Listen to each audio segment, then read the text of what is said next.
नमस्कार, आप देख रहे हैं सुनिए सरकार। मैं अभिसार शर्मा। सुनिए सरकार में आज हम दो मुद्दों की बात कर रहे हैं और दोनों को एक कड़ी जोड़ रही है और वो है डबल स्टैंडर्ड्स, दोहरे मापदंड। बुलंदशहर में दो साधुओं की हत्या और 12 घंटे तक टेलीविजन के एक पत्रकार की पुलिस द्वारा पूछताछ। ये दो मुद्दे आपके सामने हैं। सबसे पहले मैं बात करना चाहूंगा उस पत्रकार की जिसकी 12 घंटे तक पूछताछ चली। क्या आप जानते हैं, जैसे ही वो पत्रकार पूछताछ के बाद बाहर निकला तो मीडिया का एक बहुत बड़ा धड़ा यह कहने लगा कि आज इस पत्रकार की बारी है, कल तुम्हारी बारी होगी। उन्होंने इसे पुलिस की ज्यादती बताया। वो अपने पाठकों को, अपने दर्शकों को, अपने पढ़ने वालों को यह बताना भूल गए कि दरअसल मुद्दा क्या है। आपके सामने एफआईआर, और मैं आपको बताना चाहूंगा कि एफआईआर में दरअसल लिखा क्या है। एफआईआर में उस पत्रकार के इस दावे का जिक्र किया गया है जो मैं पढ़ के सुनाना चाहूंगा। इटली वाली सोनिया गांधी क्या चुप रहती? कांग्रेस पार्टी और रोम से आई हुई सोनिया गांधी चुप नहीं रहती अगर किसी पादरी की हत्या होती। आज वो चुप है, मन ही मन वो खुश है, क्योंकि साधु संतों को सड़कों पर मारा गया है। जहां पर उसकी सरकार है वो इसका इटली में रिपोर्ट भेजेगी। जहां मैंने एक सरकार बना ली है वहां पर मैंने हिंदू साधु संतों को मरवा दिया है, वहां से उसको वाहवाही मिलेगी। बहुत अच्छा किया सोनिया गांधी, एंटोनियो माइनो। यह पत्रकार यह दावा कर रहा है कि सोनिया गांधी ने ही दरअसल पालघर लिंचिंग्स करवाई हैं। क्या इस पत्रकार के पास इस बहुत बड़े दावे का प्रमाण है?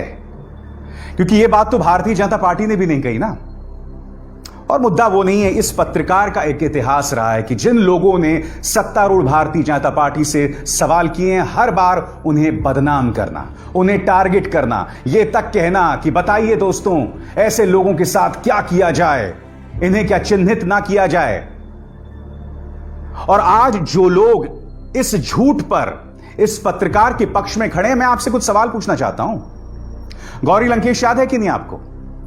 इनमें से अधिकतर पत्रकार जो आंसू बहा रहे हैं आज इस पत्रकार की 12 घंटे पुलिस पूछताछ पर, गौरी लंकेश की जब हत्या हुई थी ये लोग खामोश थे। ये पॉकेट साइज दंगाबाज एंकर्स खामोश थे। इनका मुंह, उनकी जुबान कब खुली थी मैं आपको बताता हूं। इनकी जुबान तब खुली थी जब प्रेस क्लब में आयोजित समारोह में मंच पर कन्हैया कुमार आए थे।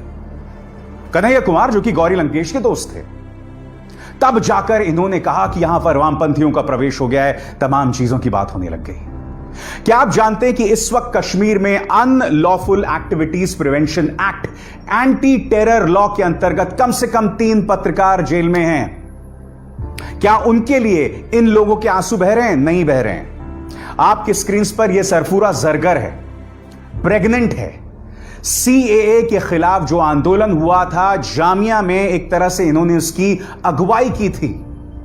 गर्भवती हैं और यह तिहाड़ जेल में इनको बंद कर दिया गया है कोरोना संकट के बीचों बीच। और वो भी किस मामले में?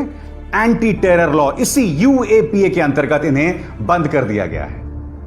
क्या इन पत्रकारों ने कभी इनके लिए कभी आंसू बहाए हैं? मैं आपको बताना चाहूंगा, आज से 2 साल पहले मैंने ये रिपोर्ट की थी, ऑपरेशन लाल जंगल, जहां मैं छत्तीसगढ़ गया था।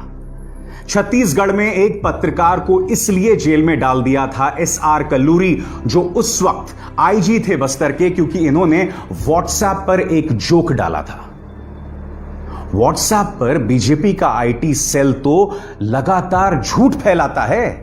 इनसे जुड़ी संस्थाएं दंगे फैलाने वाले काम करते हैं, इन पर कभी कोई कार्रवाई नहीं होती। मगर छत्तीसगढ़ सरकार ने, रमन सिंह की छत्तीसगढ़ सरकार ने इस शख्स को जेल में डाल दिया था। 6 महीने से ज्यादा वक्त इस शख्स यानी कि संतोष यादव को एक बहुत ही कठोर नक्सल कानून के अंतर्गत, नक्सलों के खिलाफ इस्तेमाल किए जाने कानून के अंतर्गत जेल में डाल दिया गया था और उसे वहां टॉर्चर किया गया था। मैं इन पत्रकारों से मिला था, इनके परिवारों से मिला था।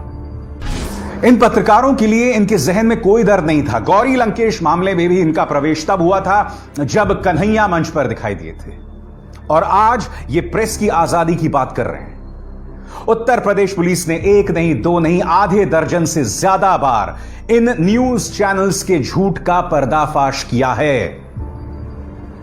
आज ये लोग विचारों की अभिव्यक्ति की बात कर रहे हैं। यकीनन विचारों की अभिव्यक्ति की बात होनी चाहिए। मगर आपको याद होगा, प्रमोद जायसवाल नाम के उस पत्रकार को इस खबर के मुताबिक इसे इसलिए टारगेट किया गया था क्योंकि उसने मिड डे मील स्कीम के अंतर्गत जो गरीब बच्चों को नमक रोटी दी जा रही थी उस पर कहानी की थी, उसे इस तरह से टारगेट किया था। तब इनके जहन में कभी कोई आंसू नहीं आते। आज ये लोग इसलिए डरे हुए हैं क्योंकि ये समझ गए हैं कि अब विपक्ष भी सक्रिय हो रहा है, विपक्ष की सरकारें भी सक्रिय हो रही हैं कि अगर आप अपने न्यूज चैनल्स में झूठ का प्रचार प्रसार करेंगे, दंगा फैलाने का प्रसार प्रसार करेंगे, तो उसकी कीमत आपको चुकानी पड़ेगी। सीधी सी बात है। और मैं इनके दोहरे मापदंड की बात करता हूं। आपको याद होगा, इसी पत्रकार ने कहा था, सोनिया गांधी से सवाल किए थे पालघर लिंचिंग पे। बुलंदशहर से एक बहुत ही दुखद खबर सामने उभर कर आ रही है। 2 साधुओं की हत्या कर दी गई है। क्यों? क्योंकि एक नशेड़ी है जिसका नाम मुरारी है, इस एफआईआर के मुताबिक उसने उनसे चिमटा लिया था, बवाल हुआ और इस नशेड़ी ने उनकी हत्या कर दी। यह हुआ है योगी के उत्तर प्रदेश में।